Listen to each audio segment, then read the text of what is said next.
Ini ada sebuah penelitian ya, ada sebuah pakar, saya pernah membaca sebuah buku. Dulu orang Eropa atau orang Mongol kalau ingin menguasai sebuah kawasan Islam, ingin menjajah gitu, maka datanglah intelijen, mata-mata. Yang diperiksa siapa? Para pemudanya. Dilihat ada pemuda yang nangis. Kenapa kamu nangis?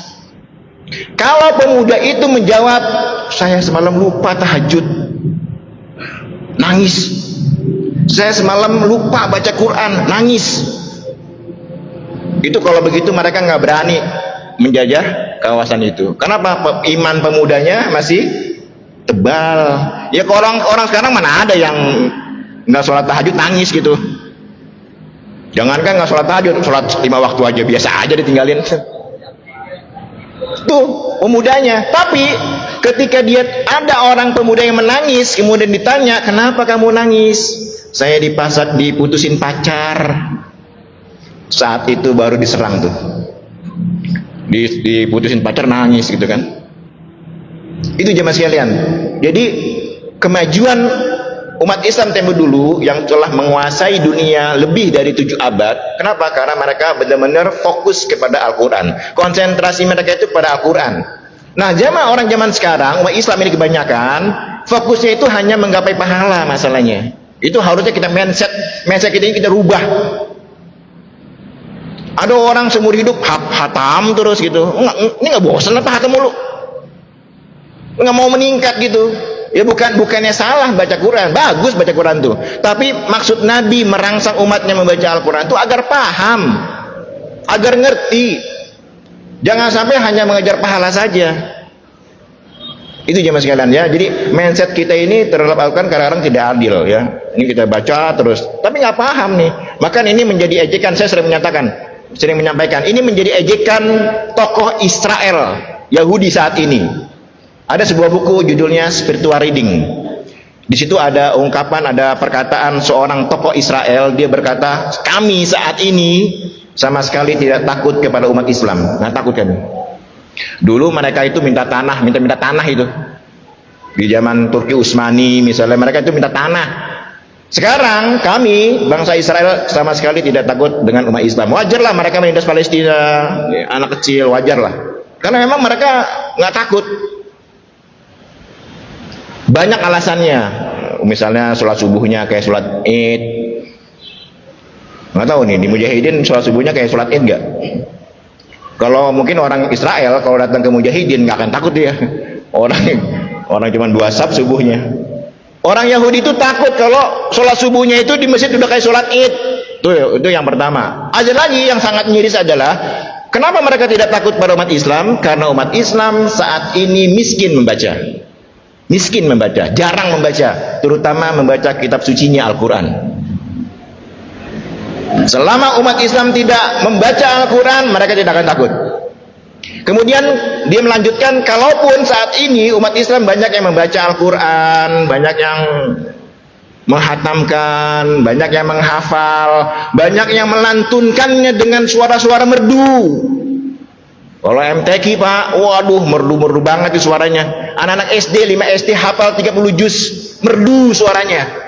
Tapi kata orang Israel, kalaupun umat Islam banyak yang seperti itu, tapi sesungguhnya mereka tidak paham apa yang dibaca, nggak ngerti apa yang dihafal. Bahkan dengan bahasa yang sangat menyakitkan, ini harus saya sampaikan kepada jemaah sekalian agar kita panas aja nih. Umat Islam saat ini kayak burung beo. Hum kalbabgho katanya. Umat Islam saat ini kayak burung beo dalam hal Al-Quran. Kenapa? Karena mereka membaca, melantunkan, tapi nggak ngerti apa yang dibaca, sehingga nggak maju. Nah ini jemaah sekalian, orang non Islam, orang Barat sana, dia tidak baca Quran seperti kita, tapi dia mengambil intisarinya, dipraktekkan, diteliti, maka mereka maju. Sementara kita hanya ngejar pahala aja, tapi nggak paham.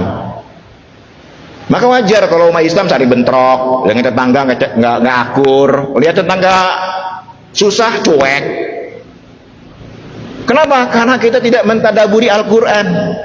Ara'aital ladzi yukadzibu biddin. Udah hafal kita dari TK ini, surat ini. Cuma karena kita hanya menghafal, nggak paham, akhirnya tidak kita implementasikan dalam kehidupan sehari-hari. Nah, ini jemaah sekalian, di setengah Ramadan ini mari sama-sama kita evaluasi sejauh mana pemahaman kita terhadap Al-Quran. Bagi bapak ibu yang memang sudah telanjur ingin menghatamkan Al-Quran, silakan gitu. Tapi menurut saya harus pelan-pelan membaca terjemahan Al-Quran. Memahami Al-Quran itu tidak harus dibaca dari alif lam mim sampai dengan qul a'udzu binnas. Enggak seperti itu memahami Al-Quran itu. Membaca terjemahan Al-Quran itu bukalah surat-surat yang kita senang. Ya, diawali dengan juz 30 lah, yang sudah familiar, yang sudah hafal, baca.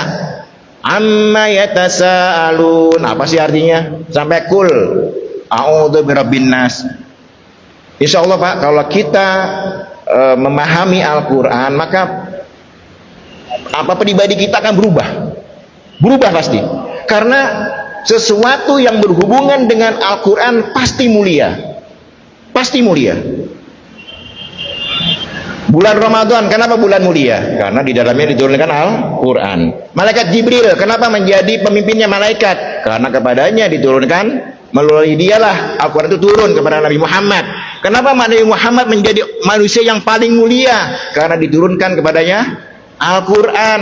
Gitu. Kenapa malam Lailatul Qadar menjadi bulan yang lebih baik dari 1000 bulan? Karena di dalamnya ada Al-Quran di dalamnya. Nah, orang yang hatinya selalu bergantung pada Al-Quran, maka pasti mulia.